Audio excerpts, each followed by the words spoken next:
E diz assim a palavra do Senhor: não vos lembreis das coisas passadas, nem considerais as antigas. Eis que faço coisa nova, que está saindo à luz. Porventura não o percebeis? Eis que porei um caminho no deserto e rios no ermo. Vamos orar? Senhor nosso Deus, nosso Pai, oramos agora sobre a palavra, sobre esse tempo precioso de ensino, de aprendizado. Pai amado, um ambiente de formação profética, para que isso gere maturidade em nós. É isso que nós devemos estabelecer sobre a nossa igreja, Senhor Deus. Então, Pai amado, em nome de Jesus, aquilo que o Senhor tem reservado para nós hoje se manifeste em plenitude. Nós repreendemos toda distração, toda incredulidade, tudo aquilo que atrapalha para a manifestação do poder do Senhor e para que a Tua palavra seja eficaz, ficar por terra em nome de Jesus. Mas nós profetizamos e nós declaramos e nós permitimos, Pai amado, que a ação do Teu Espírito Santo seja plena e completa sobre nós e através de nós, e através da Tua palavra. Então fala poderosamente conosco, em nome de Jesus. Amém. Queria pedir a sua gentileza nesse tempo de palavra, que você não se distraia, não distraia ninguém que está do teu lado. Se você não desligou do celular, pelo menos coloque aí no silencioso, para que você não atrapalhe ninguém e também não se distraia com aquilo que nós vamos comunicar hoje aqui, aquilo que Deus tem para as nossas vidas. Começamos o mês de novembro e eu anunciei já no domingo passado, na terça-feira passada, que ao longo do mês de novembro, 4 semanas e mais 3 semanas do mês de dezembro, serão 7 ministrações. Nós vamos falar a respeito do ano da virada. A nossa ideia é de que 2025 não vai ser apenas a virada de um ano, mas precisa ser o ano da virada. Precisa ser um tempo onde algumas coisas nas nossas vidas de fato, de verdade, precisam mudar. Eu acho que a gente precisa sair daquele campo onde todos os anos a gente fica criando conjecturas, criando ideias, pensamentos e sonhos, mas de fato as coisas não acontecem. E nem acontecem positivamente. Quando acontecem, às vezes acontecem de forma muito negativa. E isso ocorre porque a gente não coloca em prática alguns princípios bíblicos para que de fato o novo aconteça. O novo se manifesta a partir de uma maturidade que eu tenho, de um ensinamento que é me dado, e a partir daquele ensinamento que é me dado, ele agora é colocado em prática.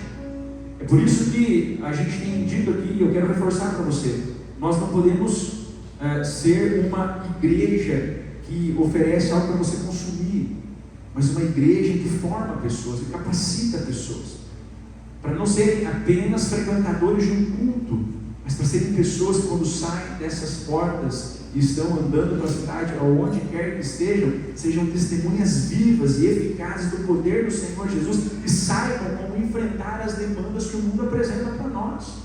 Então nós precisamos sair daqui treinados e capacitados para enfrentar o mundo que nós vivemos. Ora, olha aqui para mim, meu irmão, minha irmã, nenhum de nós aqui é bitolado. Nós sabemos que o mundo que nós enfrentamos lá fora é complexo e é difícil.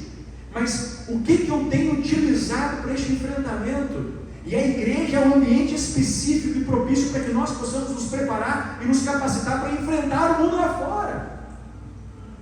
Então por isso que é importante a igreja ter como centralidade da sua ministração a palavra viva e eficaz de Jesus, porque a palavra dele é a bússola que nos direciona para um caminho de excelência e para um caminho onde nós vamos ter as respostas precisas e possíveis para o enfrentamento que nós temos todos os dias. Então 2025 vai chegar, e quando 2025 chegar, como que eu vou enfrentar mais um ano na minha vida? Como eu vou enfrentar as adversidades, as lutas que ao longo do ano vão acontecer? Então eu preciso estabelecer alguns fundamentos e princípios na minha vida. E eu estabeleci para a gente conversar ao longo dessas 7 semanas alguns temas. E hoje à tarde eu estava com o meu tema preparado para ministrar aqui, e Deus me incomodou profundamente, como fazia algum tempo que Ele não me incomodava desse jeito. E Deus disse muito forte ao meu coração: você precisa criar a base. Para as 7 semanas a gente tem que ter uma estrutura. Para as 7 semanas acontecerem, você vai ter que colocar algumas fundações. Deus começou a ministrar no meu coração hoje à tarde, depois do texto pronto, dizendo assim: não é o que você pensa que a igreja precisa ouvir, mas é aquilo que eu sei que eles precisam ouvir. Eu falei: meu Deus, vamos lá, Senhor, vamos trabalhar fundamentos, vamos trabalhar algumas bases que precisam ser trabalhadas, para que daí a gente consiga edificar ao longo dessas 7 semanas algo que de fato não venha ruir pelas intempéries do tempo. Jesus certa vez estava pregando e ministrando, e ele disse assim: olha, é muito bom que vocês ouviram a palavra que eu preguei, é muito bom que vocês ouviram a palavra que eu ministrei, só que tem aqui 2 grupos de pessoas muito distintos. Os 2 ouviram, os 2 estavam presentes, os 2 tiveram acesso a esta palavra, mas um grupo vai colocar em prática e o outro não. O que vai colocar em prática ele chamou de sábio, o que não iria colocar em prática ele chamou de tolo. E a analogia que Jesus conta nessa história é a seguinte: o sábio que ouviu a palavra e colocou em prática é semelhante ao homem que edificou a sua casa sobre a rocha. O fundamento foi a rocha. Contudo, todavia, no entanto, porém, o que ouviu a palavra, mas não colocou em prática, edificou a sua casa sobre a areia. Note, os 2 edificaram. Os 2 construíram alguma coisa. O que nos difere uns dos outros, o que nos diferencia uns dos outros, não é aquele que constrói ou não constrói, mas é sobre onde nós construímos, é sobre onde nós edificamos. E quando nós edificamos sobre a rocha, não importa o que aconteça, nós permaneceremos de pé. Mas quando edificamos sobre a areia, o primeiro vento que vem, a gente vem a ruir. E por isso eu quero começar hoje, este dia, dessas 7 semanas, que você não vai perder nenhuma em nome de Jesus, amém? Amém. Que você não vai perder nenhuma em nome de Jesus, amém? Amém. Vai trazer mais alguém na próxima terça, amém? Amém. Isso, você não vai perder, vai trazer mais alguém. E hoje a gente vai trabalhar alguns fundamentos, vai trabalhar 4 fundamentos com você. Anote o primeiro, por favor. Para que nós possamos viver de fato algo novo, para que nós possamos de fato começarmos a ser ministrados, para que 2025 seja um ano de virada. A primeira coisa que eu preciso acertar na minha vida é o meu passado. Olha aqui, eu preciso fazer um acerto com o meu passado, porque não adianta nada eu querer que algo novo aconteça se eu não me acertei com o meu passado. Você percebe?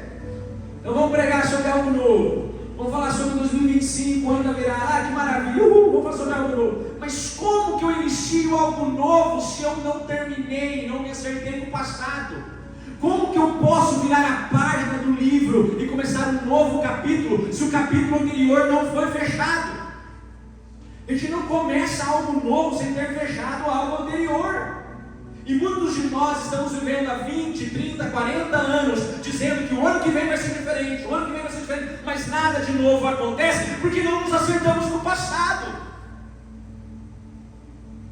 E o texto diz aqui para nós, Isaías 43, não vos lembreis das coisas passadas e nem considereis as antigas. Você quer que algo novo aconteça na tua vida? Olha para frente e para de ficar olhando para trás.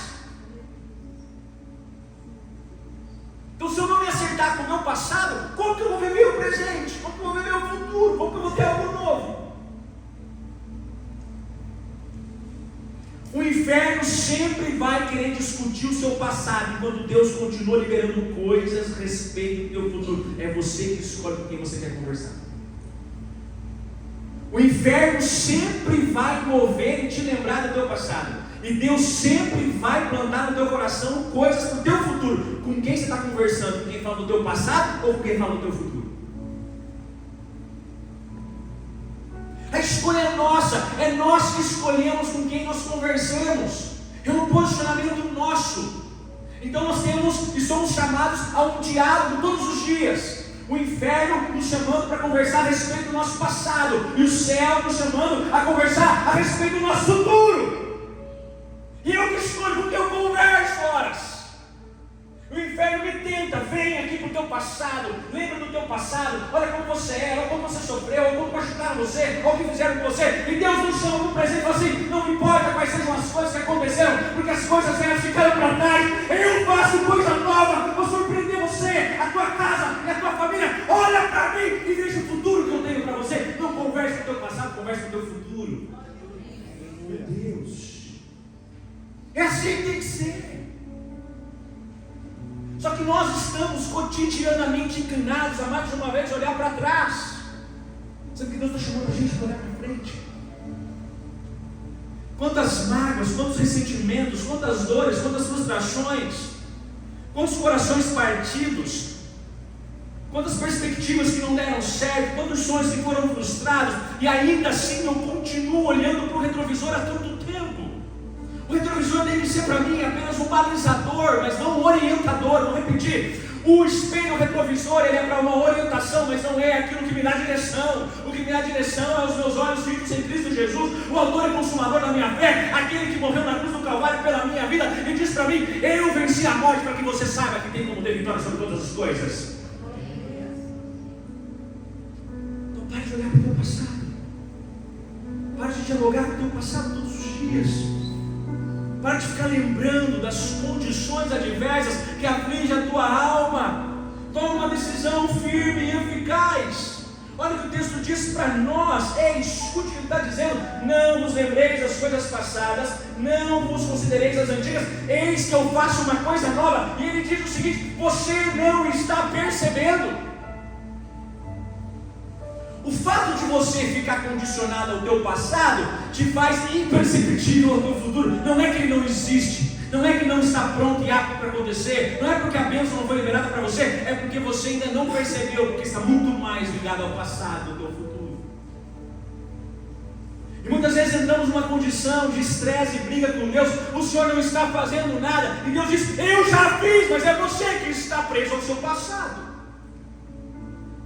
Olhe para frente, olhe para o alvo, olhe para o seu futuro. A primeira coisa que eu e você precisamos fazer para que 2025 seja um ano da virada é fazer um acerto do nosso passado. Feche os seus olhos. Eu quero de maneira muito profética hoje, em nome de Deus, liberar uma palavra sobre a tua vida. Em nome de Jesus, você não é fruto do que aconteceu no teu passado. Você não é fruto das decepções, das desilusões, das frustrações, das angústias, das percas, das dores, dos abandonos do teu passado. Você é fruto do sonho de Deus. E hoje Deus te coloca em um ambiente profético, um ambiente onde as coisas estão sendo liberadas para o futuro, para a tua vida. Você agora, em nome de Jesus, não vai mais discutir com o teu passado. Você agora vai simplesmente profetizar o teu futuro. Em nome de Jesus. Agora Deus vai começar a trazer à tua memória acertos que precisam ser feitos. Acertos que precisam ser feitos. Em nome de Jesus, meu irmão. Em nome de Jesus, minha irmã. Liberte-se. Seja livre. Eu quero declarar em nome de Jesus que todo cárcere, que toda prisão, que toda algema que tem condicionado, limitado esse teu filho, essa tua filha, será quebrada agora em nome do Senhor Jesus. Agora abre os teus olhos em nome de Jesus, a partir de hoje, e dessa definição da tua vida, o que você vai chegar ao teu futuro glorioso na hora em que Deus estiver despertando sobre você a graça dele em nome de Jesus. Segunda coisa que a gente precisa definir são as nossas estratégias de batalha. Isso Deus tocou profundamente no coração hoje.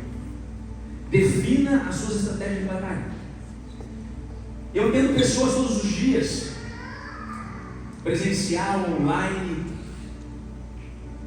e problemas familiares, problemas de relacionamento, problemas no trabalho, problemas consigo mesmo.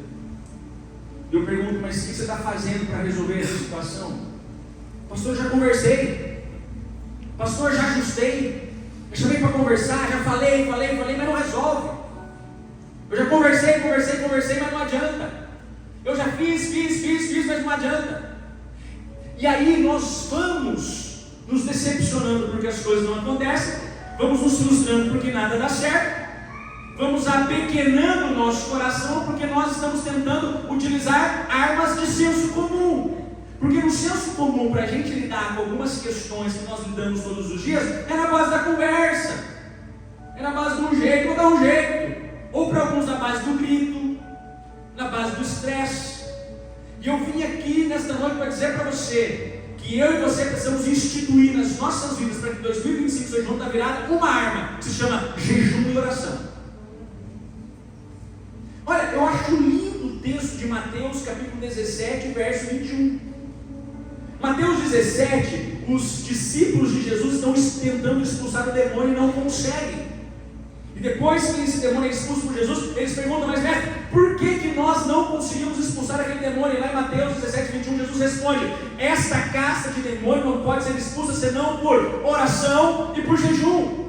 Nós queremos mudar as coisas e as pessoas na nossa força, no nosso jeito, e tem armas que muitas vezes são utilizadas de outra maneira, e tem coisas que só vão mudar a partir de um posicionamento teu, jejum e oração. Pastor, eu cansei de conversar com meu filho, nada acontece. Cansou de conversar? Jejum e oração. Eu cansei de conversar com a minha esposa e nada muda, e nada acontece. Jejum e oração. Eu cansei de conversar com aquela pessoa do meu trabalho que me persegue e nada acontece. Jejum e oração. Aleluia.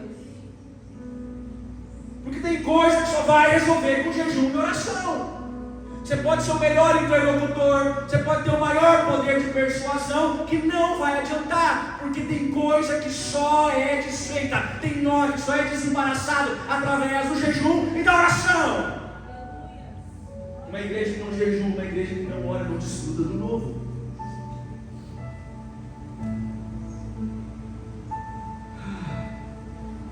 Sabe de uma coisa? Se pede alguma coisa difícil para a gente fazer, a gente faz. Impressionante como nós somos. Sobe 500 degraus de escada e o negócio vai dar certo na tua vida. Sobe, tem gente que sobe. Ó, paga um preço de não sei o que lá. E difícil faz. Meu Deus, olha o que a palavra pede pra gente. Pra gente orar.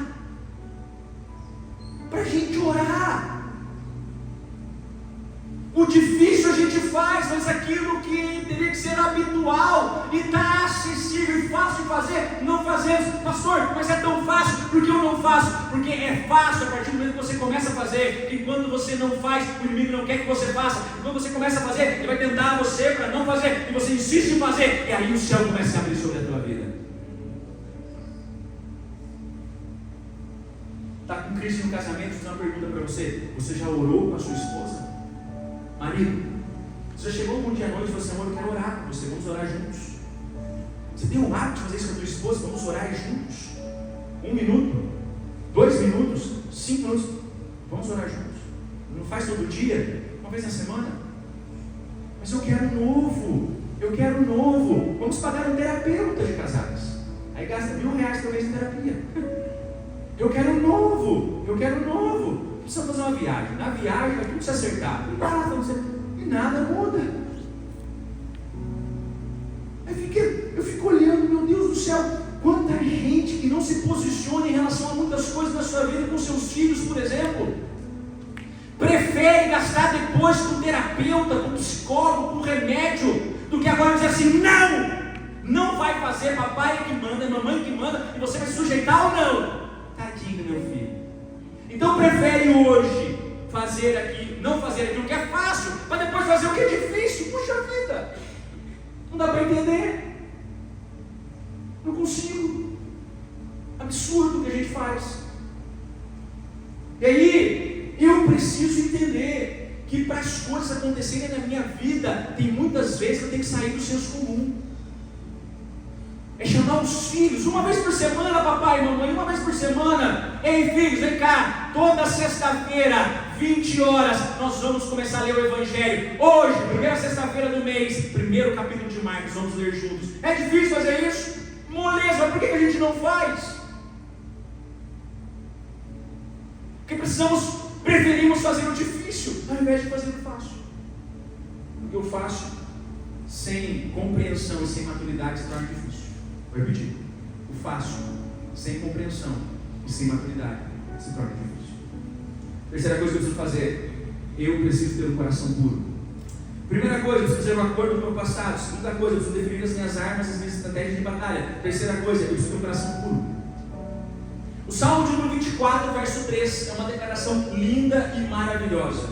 E uma afirmação: quem subirá ao monte do Senhor? Quem se habitará, ou quem ficará neste santo lugar? Aquele que é limpo de mãos e puro de coração. E eu disse um pouco a respeito disso no domingo. Eu falei a respeito de um coração que não se ofende. E um coração que não se ofende é uma semente para a prosperidade. Você quer prosperar, você quer avançar na tua vida, você não pode ter um coração peludo. Não pode ter um coração amargurado, um coração ofendido. Você tem que ter um coração ensinado, um coração ajustado. Meu Deus, quantas guerras desnecessárias, quantas crises desnecessárias. Meu Deus, quanta mágoa guardada, quanto ressentimento amargurado. Olha só o que diz no livro de Hebreus, capítulo 12. Hebreus 12, verso 14 e 15. Depois na tua casa você grifa esse texto em nome de Jesus. Hebreus 12, verso 14 e 15. Olha só o que está escrito lá: segui a paz com todos e a santificação, sem a qual ninguém vai ver a Deus, atentando diligentemente, olha só isso aqui, para que ninguém seja faltoso, separando-se da graça de Deus, e nem haja alguma raiz de amargura entre vós, que brotando vos perturbe, e por meio dela muitos sejam contaminados. Se eu permitir que uma raiz de amargura brote no meu coração, não só eu serei contaminado, mas todas as pessoas ao meu redor. E tem um monte de gente que aonde chega contamina, porque tem um coração peludo, um coração complicado, um coração duro, um coração que não é ensinável, um coração que não é submisso, um coração que não é leal. Está fora do comum fazer aquilo que é certo, está fora do comum fazer aquilo que é correto. Um coração puro é um coração leal, é um coração generoso, é um coração de alguém que é ensinável, de alguém que submete à autoridade. E quem não tiver um coração puro não consegue ficar na presença dele. O salmista faz a pergunta e ele diz: quem vai subir ao monte do Senhor e quem vai permanecer no santo lugar? Eu tenho que limpar as minhas mãos e também o meu coração. E se eu não limpar o meu coração, eu me contaminarei. E ao me contaminar, eu corro risco de contaminar quem está ao meu redor. O nosso coração tem que ser um coração que não se ofende. Pastor, mas o senhor não sabe o que fizeram comigo, o senhor não sabe o que falaram de mim, o senhor não sabe o quanto estão me perseguindo, meu irmão, minha irmã. Todos nós, guardados a devida proporção, já experimentamos, e tudo isso que eu estou dizendo para você é a nossa decisão. O que eu vou fazer com aquilo que estão dizendo, falando ou fazendo, é eu que decido. E muitas vezes não tropeçamos numa montanha, tropeçamos numa pedrinha, é uma coisinha de nada que ofende o nosso coração. E aquilo cria uma raiz de amargura e nós destinamos o veneno onde nós estamos. Você viu só o que aconteceu? Viu só o que fulano fez para mim? Você viu só? Não, você está sabendo? Aí como que eu quero que alguma coisa aconteça de novo? Você percebe o quanto que a gente pede para o novo acontecer e o novo não acontece? E não acontece por quê? Porque a fundação está errada. Estamos edificando sobre a areia e não sobre a rocha. Então é um alerta de Deus para nós. 2025 pode, de fato será o ano da virada. Ei, mas a grande pergunta é: o seu coração não se ofende? Ou você vai dormir ofendido, acorda ofendido, e está guardando mágoa e ofensa no teu coração há muito tempo de algumas coisas, pessoas ou situações? E por último, para encerrar, eu preciso apenas de mais 5 minutos, ficar 5 minutos, só mais 5. Só mais 5, 10, 15, 20, nós temos 2 horas. Último, tenha uma convicção. Tenha uma convicção. Pessoas sem convicção não prosperam, não avançam e não veem o novo acontecer. Tenha uma convicção. Pastor, o que é uma convicção? É algo que não importa o que aconteça, você não desiste de jeito nenhum. Convicção é o seguinte: não importa o que aconteça, eu não desisto. Isso é uma convicção. Então, para que os fundamentos sejam estabelecidos, para que o novo aconteça, para que o ano da virada de 2005 de fato seja, eu preciso acertar com o meu passado, definir estratégia de batalha, ter um coração puro. Eu tenho que ter uma convicção. Eu tenho que ter uma certeza no meu coração. Eu tenho que me inclinar a ponto de dizer: não importa o que aconteça, eu não desisto. E essa é a convicção, é a psicologia do torcedor. O apóstolo Paulo, quando escreveu a sua carta aos Romanos, lá no capítulo 8, verso 31, ele diz o seguinte: o que diremos, pois, à vista destas coisas? Se Deus é por nós, quem será contra nós? Nem tinha futebol naquele tempo, mas essa é a psicologia do torcedor. Porque o torcedor tem convicção. O que Paulo está dizendo é o seguinte: ó, se Deus estiver por nós, não importa o que aconteça. Não importa, ninguém vai ser contra porque está com a gente. E a psicologia do torcedor é mais ou menos isso, porque eu já contei que na igreja, eu não sei porque eu sou corintiano. Falar nisso, Né? Tá bom, pelo menos uma vez na semana, um mês, um ano, tem oportunidade. Eu não sei, um tio parece que me deu uma camiseta do Corinthians, tá? Mas olha aqui pra mim que coisa interessante, a psicologia do torcedor, preste atenção. Olha isso aqui que legal.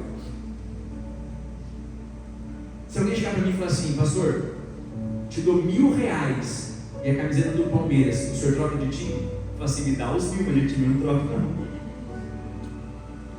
Se eu te der R$5.000 a camiseta do São Paulo, troca de time, me dá os 5, eu vou trocar de time, porque rapaz, eu não vou trocar 1 milhão, rapaz, eu fico tentado, né? Como é que eu vou trocar de time? Todo mundo assim, acha que eu sou corintiano, caramba. Já me adaptei à sofrência. Como que vai ser isso? A gente não sabe de onde veio a maioria de nós. Mas quem gosta de futebol é convicto com o time que torce. Olha aqui para mim, presta atenção. Os jogadores do Corinthians, o técnico do Corinthians, nunca em uma entrevista falou assim, quero mandar um abraço ao pastor Pedro Cornélio. Nunca. Nem me conhecem. Nunca fizeram um pix para mim. Nunca me mandaram uma camiseta autografada. Nunca. Pelo contrário, em vez de me trazer alegria, me traz muito mais sofrimento. Eu vejo o cara batendo no escanteio, daquele jeito, eu falo, miserável, até roubado no escanteio melhor que esse. Ganha 2 milhões por mês para errar um gol desse aqui.